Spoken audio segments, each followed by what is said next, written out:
My husband said supporting his own wife was for suckers, so he demanded I split everything, including our wedding cost. He had his elbows planted on the edge of the table, fingers laced, jaw tightened that way that meant he had already rehearsed this entire conversation in his head, and nothing I said was going to matter.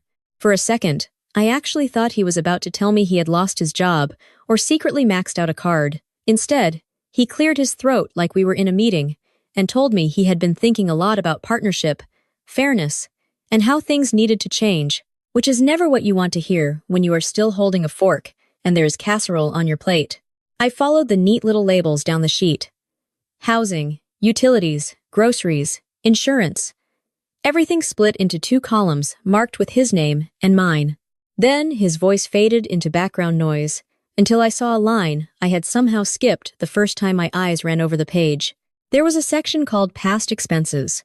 Under that, there was one fat line that said Wedding Costs, with a number so big beside it that for a second, I honestly thought it was a joke.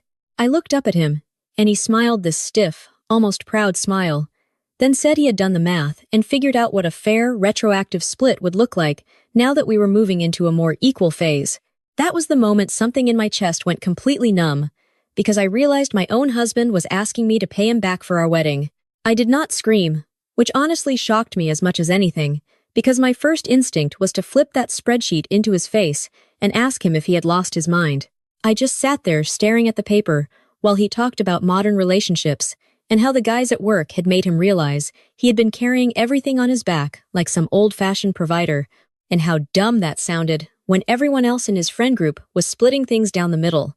He sprinkled the word partnership into every other sentence until it sounded like corporate jargon. Every time he said it, I could almost hear one particular coworker of his in the room with us. That one he never stopped quoting lately. The guy who loved ranting about men being taken advantage of. I pushed my plate away, because suddenly I could not swallow anything, and I asked him why the hell he thought I should pay back money his parents had insisted on spending to throw a party I had barely had a say in. He kept his voice calm, like he was de-escalating a situation with a difficult customer, and said it was not about punishment. It was about balancing the scales. If we were starting fresh as equals, then it only made sense to account for the past. I just kept staring at the number, thinking about how 7 years earlier he had held my hands and told me a real man provides, so I never had to worry about money. Now he was basically invoicing me for it. I did not sleep that night. Not really. I lay there in the dark next to him, listening to him snore like he had just done something reasonable and could rest easy, while my brain replayed every conversation we had ever had about money, work, and what marriage was supposed to look like. Back when we got engaged, I was the one with the bigger paycheck and the cooler job. He had been the one who hated that. He told me he wanted me home. He said it made him feel like a failure that I was always traveling and he was not. I quit my job because I loved him, and because he made it sound like some romantic old-school thing, like he was rescuing me from burnout and hotel rooms and red-eye flights. Now, lying there staring at the ceiling, I realized he had rewritten that entire story in his head to cast himself as the victim and me as the freeloader. At some point before sunrise, I gave up on pretending to sleep and went to the kitchen to make coffee for myself. When he wandered in later, rubbing his eyes and asking where his mug was, I heard my own voice come out way calmer than I felt when I said, if we were partners now, he could make his own coffee. He blinked like I had spoken a different language, then laughed this short, irritated laugh, the kind he used when the internet went down, like I was the glitch in the system. He said I was twisting his words, that this had nothing to do with chores or breakfast, that it was about finances and respect. Then he dropped his favorite new line about how the guys at work had been talking about this, about how a lot of men were waking up to the fact that they were basically glorified wallets while their wives played house. I stood there, gripping the edge of the counter, feeling like someone had swapped out my husband for a worse version of himself while I was not looking. I told him if he wanted an equal partner, then he was getting one, and that meant he could also handle his own shirts, his own lunch, and his own appointments. Because I had been doing unpaid labor for years without ever putting that on a spreadsheet. He rolled his eyes and told me I was being dramatic, that he was just trying to have an adult conversation. Then he left his empty mug in the sink like punctuation. After he left for work, I sat at the table with that stupid spreadsheet and my laptop, and I opened the email account I had not used since before we got married. It felt like opening a time capsule from my old life, full of newsletters from marketing conferences and messages from people I had not spoken to in years. In the middle of all that digital dust, there was one subject line that made my heart jump into my throat. It was from my old mentor, the one who had always told me it was a crime to waste talent. The message was already a few weeks old, buried under junk. He had written asking if I was open to taking on a small consulting project for a client who needed help with a short-term campaign. He had added a line about understanding if I had moved on, but wanting at least to give me the option. I sat there reading it 3 times, feeling ridiculous tears sting my eyes, because it felt like a hand reaching back from a past version of me I had almost forgotten. My first instinct was to close the laptop and pretend I had never seen it, because starting over at my age after so many years out of the game sounded terrifying. But then I looked at the spreadsheet again, at that number next to wedding costs, and something in me snapped just enough. I called him. My voice was shaky enough that I had to clear my throat and pretend the connection was bad. But he was his usual warm, straightforward self, and he told me the project was still open because the client had dragged their feet deciding. He said he remembered how good I had been at this, that he had no doubt I could jump back in. I wanted to tell him that I was not that person anymore. I wanted to tell him I spent my days doing laundry and making sure the pantry was stocked and pretending that was enough. Instead, I said yes. I agreed to take the project and send over a proposal by the end of the week. The second I hung up, I burst into tears right there in the kitchen because I was relieved, terrified, and furious all at the same time. I felt like I was cheating on my own marriage just by saying yes to something that was for me. That night, when my husband came home, the kitchen was not full of the usual smells of dinner.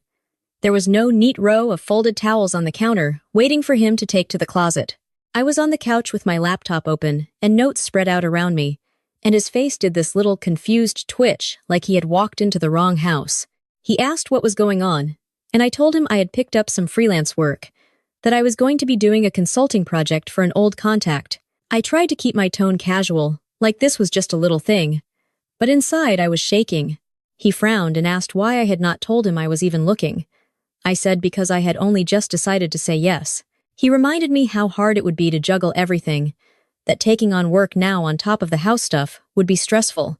I just looked at him and said, if he wanted me to pay him back for the wedding, I needed an income, right? He did not have much to say after that, but he did look vaguely annoyed that there was no dinner, which was honestly the highlight of my evening. The next day, while he was at work, I did something that felt both petty and completely necessary. I sat down with a blank notebook and started making a list of every single thing I did on a regular basis to keep our lives running. Cleaning, cooking, laundry, meal planning, groceries, scheduling appointments, organizing paperwork, managing bills he never even saw because I just made sure everything was on autopay. All of it.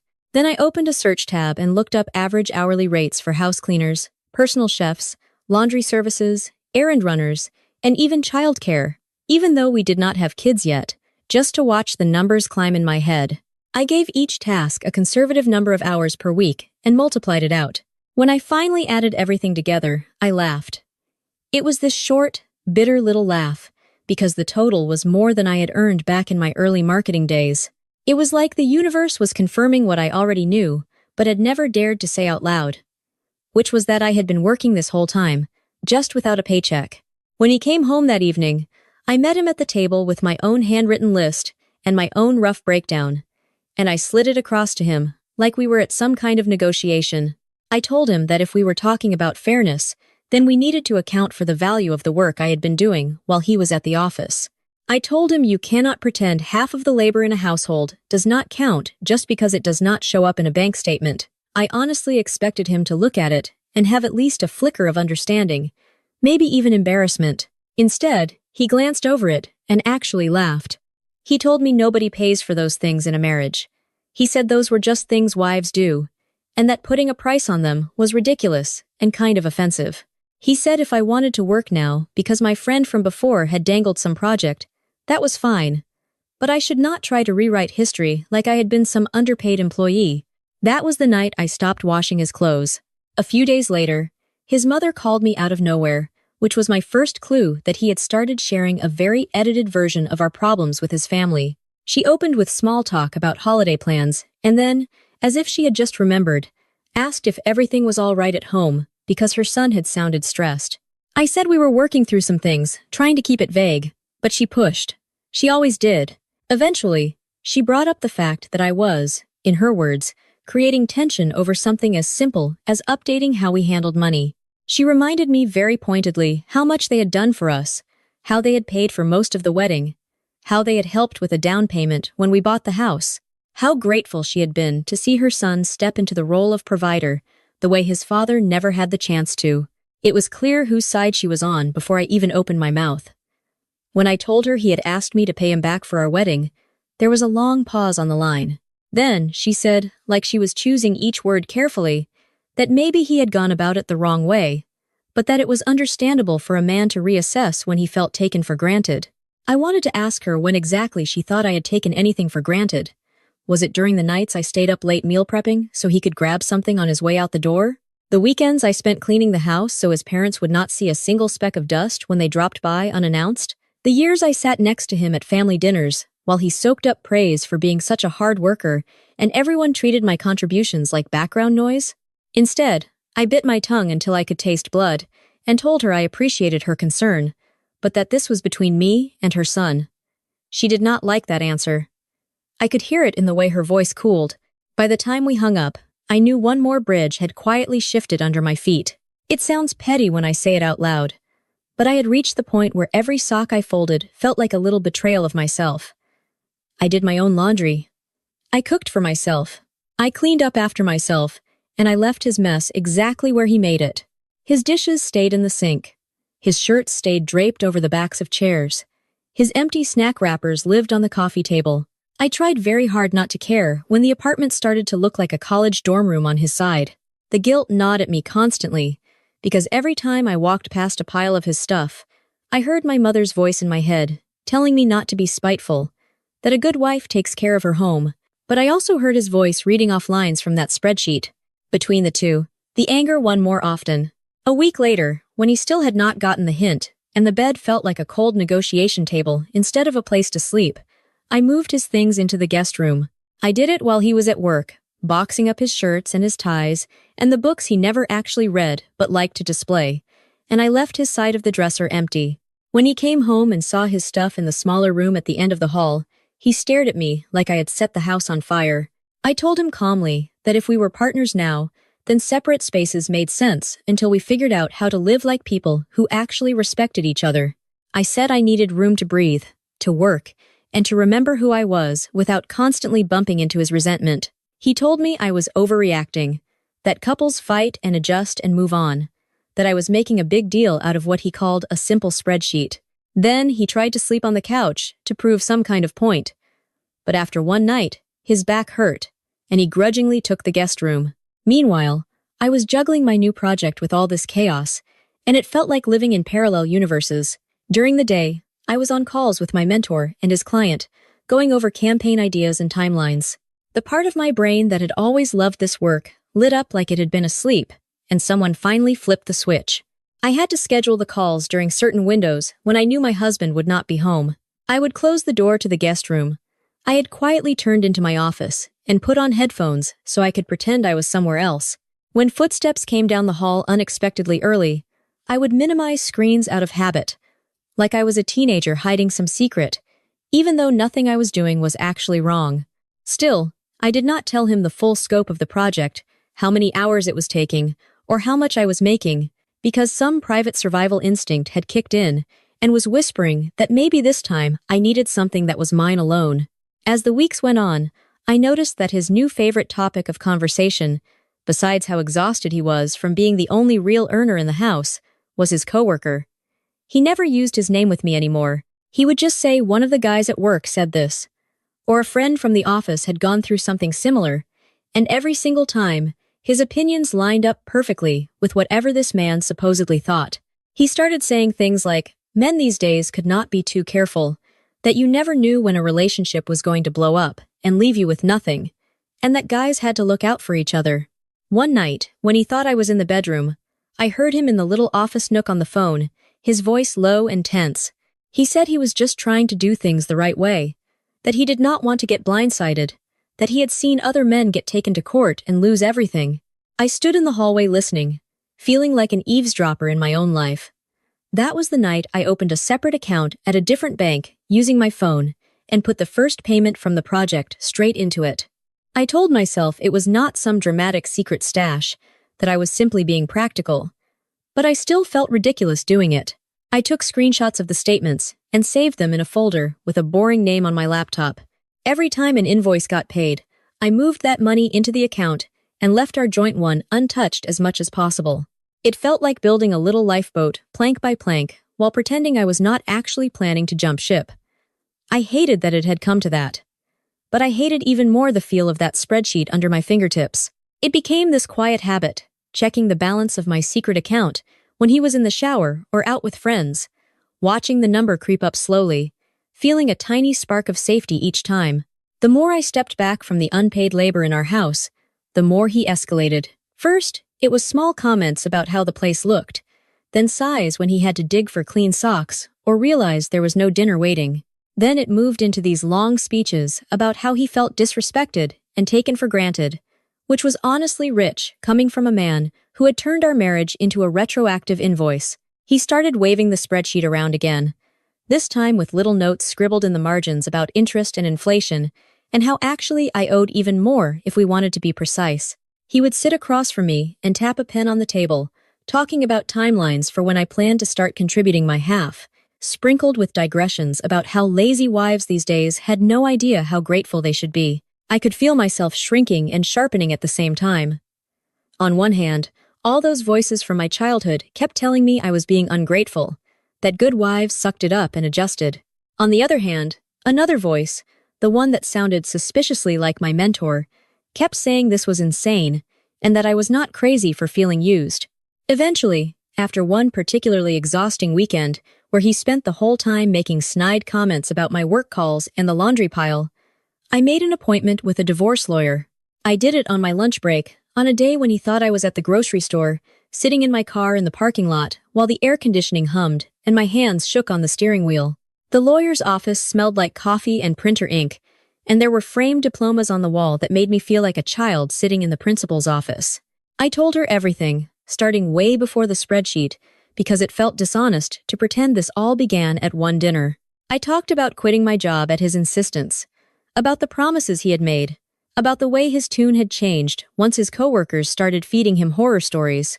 I told her about the retroactive wedding bill line that he thought was reasonable, and about my secret bank account, and about how he seemed to be building a case in his head where I was some lazy freeloader.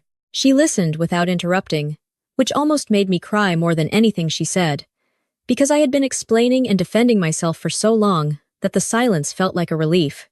When I was done, she said very calmly that what he was doing had a name: financial control. She said it was not always obvious, even to the person on the receiving end, especially when it was dressed up in the language of fairness and partnership. She told me that in our state, the years I had spent running our home counted, and that the assets accumulated during the marriage were considered marital property, not his personal trophies. She did not promise me miracles or guarantee outcomes, which I respected, but she did lay out a few options. She said if I wanted out, we could start with a formal letter requesting a fair division of what we had built together, and that his little retroactive tab for the wedding had no legal basis. I walked out of there, feeling like someone had quietly put a spine back into my body.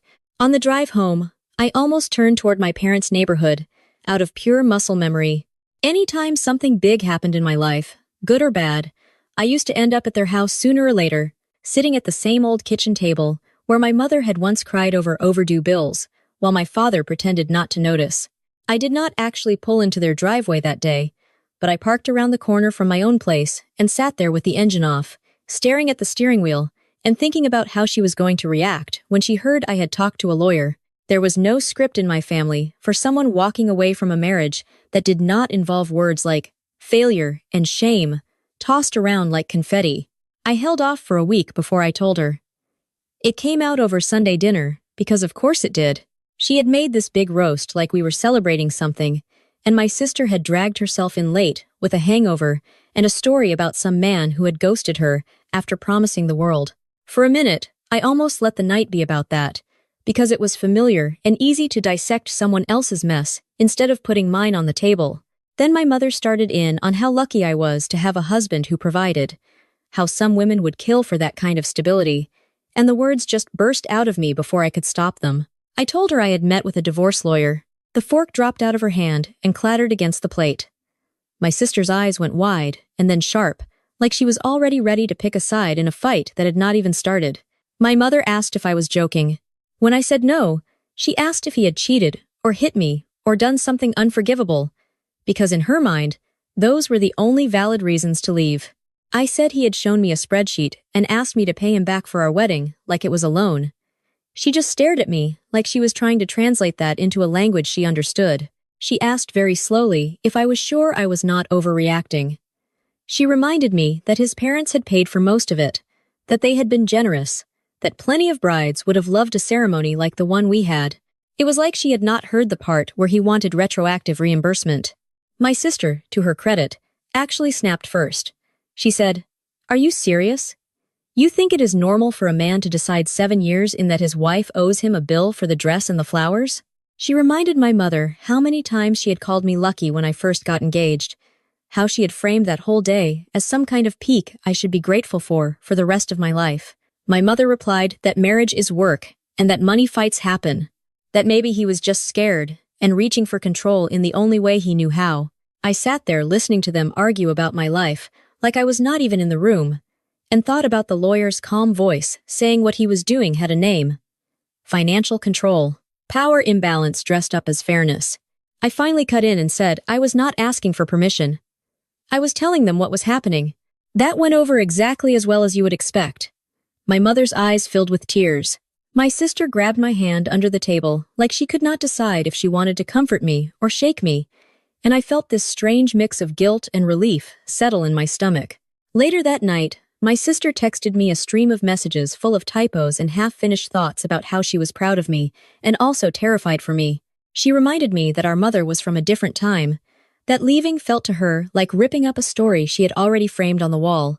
I told her I did not have the energy to be the good daughter and the good wife at the same time anymore. She sent back a heart and a joke about printing my face on a warning poster that said, "Do not let office bros run your marriage." I laughed harder than the joke deserved, but it helped. It reminded me that not everyone in my orbit thought I was losing my mind just because I was done being itemized on a spreadsheet. After that meeting, I became meticulous in a way that would have impressed my old bosses. I gathered bank statements, tax returns, receipts, anything that showed where the money had gone over the years. Back when we were happy and he trusted me completely, I was the one who handled most of the boring paperwork, so a lot of the passwords were saved on our computer. I backed up files to a thumb drive I kept buried in a box of old holiday decorations, because if he ever bothered to go through those, we had bigger problems anyway. I kept working on my consulting projects and shuffling the payments into my separate account. I answered his questions about my schedule with half-truths that were technically not lies, which made it easier not to choke on them. He started to notice the shift long before he realized what it meant.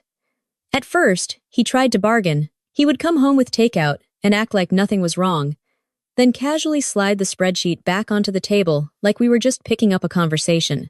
When I did not bite, he took a different approach. Some days he would be almost sweet, talking about how maybe he had been a little harsh, how he did not want us to fight, how he just wanted to feel like we were on the same team. Other days he would accuse me of being cold, of punishing him, of trying to make him feel guilty for wanting something that was supposedly normal. He changed the password on our home internet one afternoon, claiming it was for security, and then conveniently forgot to give it to me until I made a scene. He canceled a joint card we used for groceries, telling me he was reorganizing finances and that it was easier if things went through his account since he was the one paying most of the bills anyway. The day I really snapped was stupidly mundane. I had just gotten off a really good call with my mentor and the client. One of those calls where ideas are flowing and it feels like your brain has woken up after a long nap. I walked into the kitchen and found a mountain of dirty dishes teetering in the sink. There were pans with dried sauce, plates crusted with food from nights of microwave meals I had not eaten, mugs with coffee rings, the whole thing like some kind of art installation titled, "Proof that he thinks you are still his maid." I called his name and asked him, probably a little too loudly, why he thought it was my job to clean up his mess when he had made it very clear that we were equals now. He threw his hands up and said he had been busy, that work was killing him, that I knew he hated doing dishes. Then he added this line about how everything had been fine until I started working again and acting like I was above our life. Something in me snapped quietly, but completely. I told him I wanted a divorce. The words came out so clearly that for a second I thought someone else had said them. He laughed at first, a disbelieving little huff, and said I was being ridiculous, that couples say things they do not mean when they are stressed. I repeated it slower this time and told him I had already spoken to a lawyer, that papers would be coming, that this was not a threat. It was a decision. The color drained from his face, like someone had pulled a plug. He asked me if this was really about one spreadsheet, and I told him it was about 7 years of being treated like an accessory whose work did not count until he wanted to bill me for it. The next day, my lawyer sent the letter. It laid out the basics. I was seeking a dissolution of the marriage. I was requesting a fair split of the house, the savings, and the retirement accounts based on our state's laws. No drama, no insults, just dry legal language that made my entire life sound like a file in a cabinet. He called me from the parking lot of his office when he got it, his voice shaking with anger, saying he could not believe I had dragged some stranger into our private business. He accused me of trying to rob him, of listening to people who did not understand our relationship. When I pointed out that he had been listening to his coworker for months, he said that was different because that guy knew what it was like to be a man under pressure. Over the next weeks, things got ugly in a way that was not cinematic, just exhausting. He hired his own lawyer, who apparently bought his narrative that I had done nothing for years and now wanted to walk away with half of everything. He started spreading stories to mutual friends and family about how I had changed, about how money had gone to my head again now that I was consulting, about how he was just trying to protect himself. In their version, I had abandoned him, not just now with this divorce, but back when I quit my job too, because apparently there was no way to get it right. Anytime I raised my voice, it became proof that I was unstable. Anytime I did not respond to his text right away, it became proof that I did not care. In the middle of all this, I got offered a permanent position with the client I had been consulting for. It was not flashy, just a steady marketing role at a company that wanted someone who could handle campaigns without a lot of hand-holding. But to me, it sounded like someone handing me a rope when I felt like I was slipping down a cliff. I accepted on the spot, then sat in my car in their parking lot and cried again, because apparently that was my new personality trait. I did not tell my husband about the job. I told him I was still just doing projects here and there, because part of me could not stand the idea of him twisting even this into another bullet point on his list of grievances. We went to mediation because that is what the court requires before they let you tear each other apart in front of a judge.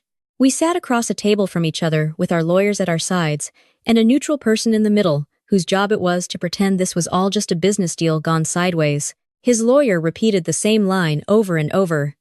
My contribution had been minimal and emotional, while his had been concrete and financial. My lawyer calmly slid copies of old tax returns across the table, highlighting the years when my bonus had paid for house renovations and debt payoff back when I was still working, and the mediator nodded like they were grading a paper. At one point, his lawyer made an offer that sounded insultingly low, the kind of number that might have tempted a version of me who just wanted to get it over with and never see any of them again. My lawyer leaned over and whispered that I did not have to take it, that it was okay to say no, that this was about the rest of my life, not just the next few months. I said no. My voice shook again, because apparently my vocal cords had not gotten the memo that I was trying to be a different person now. But I still said it. We walked out of that session without a deal, and I went home to my little rented apartment and flopped face down on the bed and let myself think, just for a second, that maybe I was in over my head. Eventually, though, the back and forth wore him down more than me. Another round of mediation, another pile of documents, another quiet explanation from my lawyer about what the law actually said versus what his friend at work thought it said. Finally, there was an offer that did not make me want to flip the table. It was more than I had ever seen in my personal account at once, and less than what I had hoped for on paper, which probably means it was genuinely fair. I signed the agreement with my hand shaking, not just from what it meant now, but from what it represented about the girl who had walked away from her career for a promise and was now slowly dragging herself back. When the divorce was finalized, It happened in this tiny courtroom that looked nothing like the ones on television. There were no dramatic speeches, no slamming gavels, just a judge reading through paperwork in a bored voice, while a clerk stamped things. I sat there in a plain dress I had bought on sale, with my lawyer next to me, and listened to someone refer to my marriage as a case number. I signed the last set of forms, felt my eyes burn again, and told myself that crying did not make me weak. It just meant this actually mattered. He was there too, across the room, looking tired and stubborn and a little lost. He did not try to talk to me afterward. He just nodded once when our eyes accidentally met in the hallway, like we were distant relatives at a funeral. The settlement hit my account a few days later. I watched the numbers update on the screen and felt this mix of nausea and relief, like when a plane finally lands after a long, bumpy flight. I knew that money did not erase what had happened. It was not some magical reward for pain, but it did mean I could stop living in a rented place that still smelled faintly of the last tenant. I found a modest apartment in a quieter neighborhood. Nothing fancy, but with enough light and a little patch of grass outside the window where I could put a chair and drink coffee without worrying about stepping on a forgotten sock. I bought furniture I liked, nothing that reminded me of what we had picked out together. I learned how it felt to sit in a space that was entirely mine, where every dish in the sink belonged to me, and nobody could turn around and use it as ammunition. Months later, when I went back to the old house to collect a few things I had left behind in the rush, I saw one of his friends from work helping him move some of his stuff into storage. They were laughing about something, shoving boxes into the back of a truck, and I watched from my car for a second before they spotted me. He gave me an awkward little wave. I waved back, then went inside and grabbed my box of old books without staying to chat.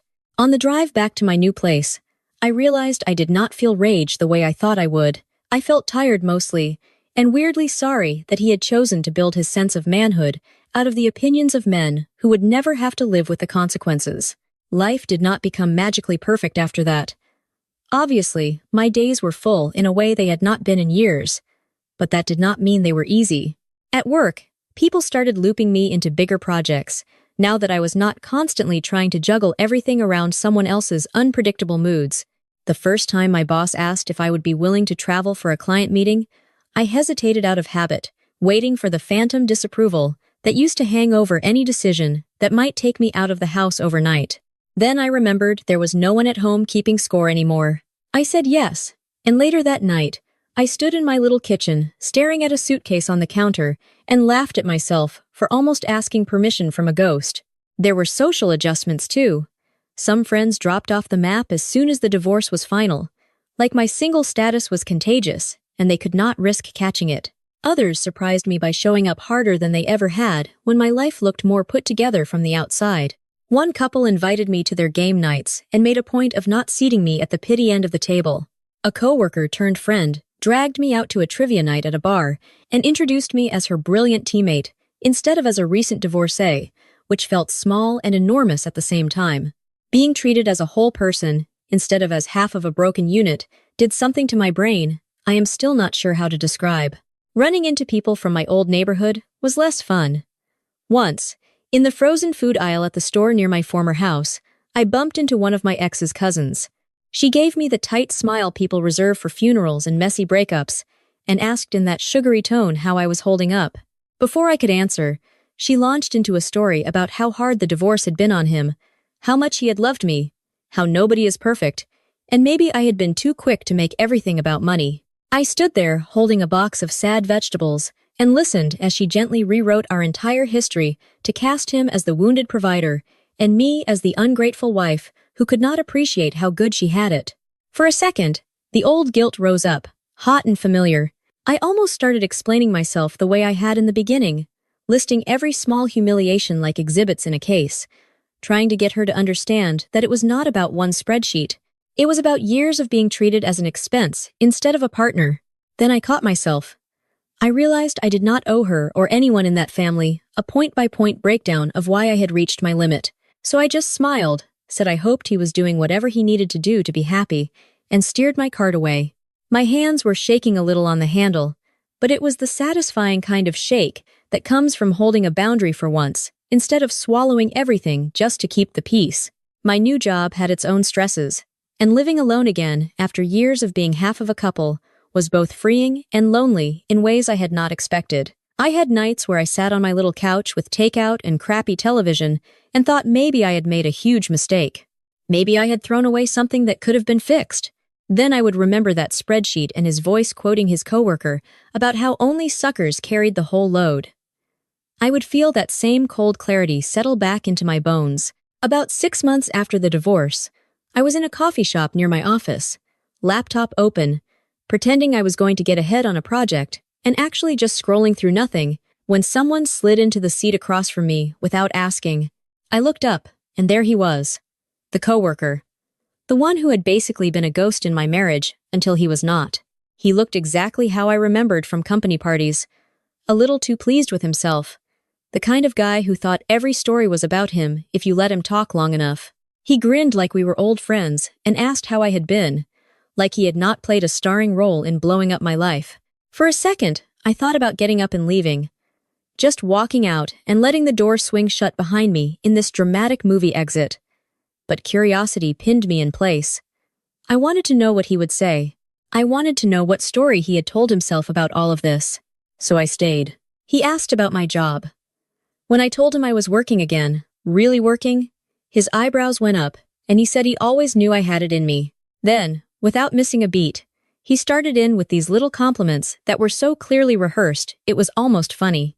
How I looked great, how some people fall apart after a divorce, but I clearly had not. How he had always thought I was too smart to just stay home. He leaned in a little too close when he said it, his hand brushing mine on the table, and my brain finally caught up to where this was going. He was flirting with me. Not in some subtle, maybe I am misreading this way. Openly. He mentioned that my ex had taken the breakup hard, that he had tried to be there for him as a friend, and then he dropped this line about how sometimes two people are just not a match, even if one of them is really great.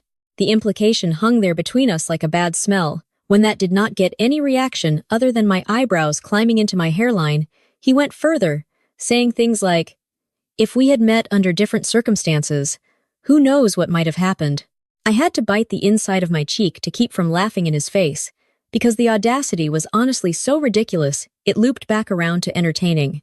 I told him as plainly as I could that I was not interested. He chuckled and said he understood, that I had been through a lot, that maybe it was too soon. But his eyes said he did not actually believe me. After he left, I found messages from him in my social media inbox.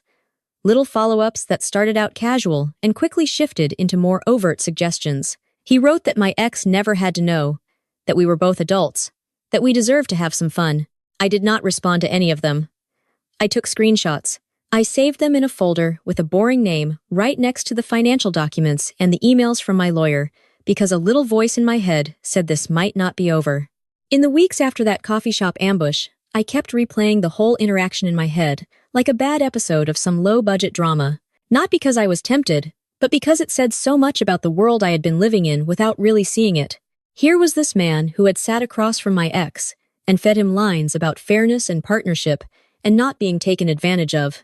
The second the dust settled, he had the nerve to act like I was some kind of prize up for grabs. It made me question every conversation they had, probably had about me over those work lunches.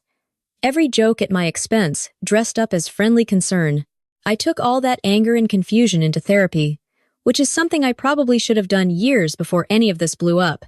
The therapist was this calm, slightly sarcastic woman who had clearly heard every variation of my story at least 10 times from other people. She did not gasp at the wedding invoice or call my ex a monster. She just tilted her head and asked why it had taken that particular spreadsheet to make me finally consider leaving. We spent whole sessions unpacking the way I had been trained to be grateful for being chosen, how I had swallowed little compromises over and over until something as absurd as retroactive billing slid under the radar as just one more thing I should probably try to understand. She asked about my own patterns too, which was annoying in the way that all accurate observations are. I had to admit that I had gotten something out of being the flexible one, the accommodating one, the wife who could spin any unreasonable request into a story about being supportive. It made me look good. It made me feel needed. It also slowly erased me, but that part was easier to ignore while the compliments were still coming. Sitting on that couch with a cheap tissue in my hand, I had to say out loud that I had participated in my own sidelining. Not because I liked being controlled, but because I was terrified of what it would mean if I stopped smoothing everything over. Dating, when I finally dipped a toe into it, was strange and awkward, and sometimes unintentionally funny. I went on a handful of casual dates with men who were perfectly fine on paper and absolutely wrong for me in practice. There was the guy who grilled me about my ex, like he was collecting data for a case study. The one who made a joke about women loving drama right after I told him the basics of my divorce. The one who visibly twitched when I said I handled my own finances now. None of them were monsters. They were just little reminders that my bar had shifted, that I was no longer going to nod along while someone explained my own life back to me in a tone that suggested they knew better. There were also quiet nights when I did not go out at all, when I canceled plans because the idea of putting on real clothes and making small talk felt like a chore I had not agreed to. On those nights, I would curl up on my slightly lumpy couch with a cheap blanket and whatever leftovers I had managed not to burn, and I would let myself feel sad without immediately framing it as progress. Everyone loves a comeback story. But the middle part, the messy part, where you are just sort of existing and healing at the speed of a snail on a bad day, does not make it into the highlight reel. It is not glamorous, but it is where most of the actual work happens. By the time my ex finally emailed me, I was not healed or transformed, or any of those dramatic words people like to use. I was just steadier. My job felt real. My apartment felt like home, instead of like a temporary hiding place. My friendships were less about venting and more about actual connection again. So when his name popped up on my screen, my first reaction was not pure panic. It was more like a sharp, surprised ache. The way you feel when you press on a scar you forgot was there and realize it is still a little tender. Almost a year after the divorce, my ex emailed me. It was a simple message, just a short paragraph, saying there were things he wished he had said back then, that he had been doing a lot of thinking, and that he wondered if I would be willing to meet and talk. My first reaction was to delete it and block him, because I had worked hard to build a life that did not revolve around his moods, and I was not eager to crack that open. But then another part of me, the part that hated loose ends, wanted to hear what he thought he needed to say. So I agreed to meet him at a coffee shop near a park. Neutral territory, plenty of people around. No risk of accidentally slipping back into old habits just because the kitchen smelled familiar. He looked older when he walked in, and not just in the obvious ways. There were lines on his face that had not been there before, a heaviness in the way he moved that made me think of someone walking through water instead of air. He ordered his drink and sat down. For a minute, we just did that awkward small talk dance about work and weather and how time flies. Then he took a breath and said he was sorry. He was sorry for the spreadsheet, for the wedding bill, for listening to other people more than he listened to his own wife. He said he had been doing therapy, that his therapist had pointed out some things that made him want to crawl under a rock, like how he had equated control with security and how he had been so desperate not to feel like a failure that he had turned me into the enemy. He said he missed me. He missed us. He said that if I was willing, he wanted another chance to do it differently, to actually be partners in the way he had pretended he wanted back then, but clearly had not understood. He talked about how he had cut off some of the guys he used to listen to, how he saw now that their advice came from fear and bitterness, not wisdom. Part of me wanted to believe him. Part of me sat there listening and thought maybe this was the version of him I had always hoped would show up. The rest of me remembered every time he had dismissed my work, my time, and my contributions, and how easily he had thrown those things onto a spreadsheet when someone told him to. I let him talk until he ran out of words, until the coffee in his cup went cold, and the people around us had all changed over at least once. Then I took out my phone. I opened the folder with the screenshots and pulled up the messages from his coworker, the ones I had been saving for months without really knowing why. I slid the phone across the table and told him to read them. At first, he looked confused, his eyes flicking over the little bubbles like he was not quite processing what he was seeing. Then his face changed. The color drained, his mouth tightened, his hand clenched around the cup so hard I thought it might crack. He asked me if I had responded. I told him no. I told him I had shut it down without engaging, because even at my angriest, cheating had never been an option I wanted. I told him I had only kept the messages because some part of me had known that one day they might matter. He stared at the phone like it was full of snakes and said, this explained a lot. He said things between him and that coworker had gotten weird, that they had drifted, that he could not quite put his finger on why. I did not say what I was thinking, which was that maybe he should have realized sooner that someone who encouraged him to treat his wife like a line item might not be a trustworthy source on relationships. He looked at me then, really looked, and asked if knowing all this changed anything for me, if knowing he had been manipulated, that someone had been actively undermining our marriage for their own ego or amusement, made me see him differently. I thought about it. I thought about how easy it would be to pin everything on that one guy, to act like my ex had been a helpless victim of bad influences. Then I thought about the nights I had spent awake next to him while he slept peacefully after dropping emotional grenades on our life. About how quickly he had believed it when someone told him I was using him. About how he had turned to them, instead of sitting down with me like an actual partner. I told him the truth. I said, it did change something, in that I now felt less pure anger and more complicated sadness. But it did not erase the choices he had made. He asked if I would ever consider trying again. Not right away, he said. Not like some movie where we walk out of the coffee shop hand in hand, but someday, maybe, if he kept doing the work and showed me he had really changed. I looked at the man I had once promised to stay with for the rest of my life, and I realized that I did not know him anymore. Not really. I believed he was working on himself. I believed he was genuinely horrified by what his friend had done. I did not believe that going back into that house, into that role, into that dynamic, would suddenly be okay just because everyone was sorry now. So, I said no. Not dramatically, not with a speech. Just a quiet no that felt like closing a door gently instead of slamming it. I told him I hoped he kept going to therapy. I told him I hoped he figured out how to have relationships that were not built on spreadsheets and outside commentary. I told him I did not wish him harm, that I did not lie awake at night fantasizing about his life falling apart, but that my life had finally started to feel like mine again, and I was not willing to gamble that away. He nodded, eyes shiny, and for a second, I almost reached out to touch his hand. Then I stopped myself. We said goodbye like people who had once shared everything and now shared almost nothing. Then I walked back to my car and sat there with my forehead on the steering wheel until the buzzing in my head calmed down. 2 years later, I have a job I actually like, an apartment that is mine, and a partner who does not treat my contributions like optional add-ons. I still flinch sometimes when someone mentions spreadsheets, and I still catch myself over-explaining decisions that do not need justification. But I am working on it. The scars from that marriage are not gone, but they are quieter now. More like old stories I tell myself when I need to remember why I left, instead of fresh bruises. I keep poking just to see if they still hurt. I heard through mutual friends that my ex cut ties with that coworker completely after our last conversation, that their little friend group fractured when the truth came out. I hope he learned something from that. I hope the next person he builds a life with does not have to teach him that love is not a balance sheet, and that you cannot keep a relationship healthy by outsourcing all your decisions to whoever is loudest at the lunch table. As for me, I pay my own bills now. I make my own choices. And when someone tries to tell me that asking for fairness is the same as asking for too much, I do not shrink anymore. I just remember that dinner table, that spreadsheet, that moment when I realized no one else gets to define my worth. That is the real ending. Not a perfect happily ever after, just the stubborn, messy truth that I am allowed to take up space at my own table without apologizing for the seat.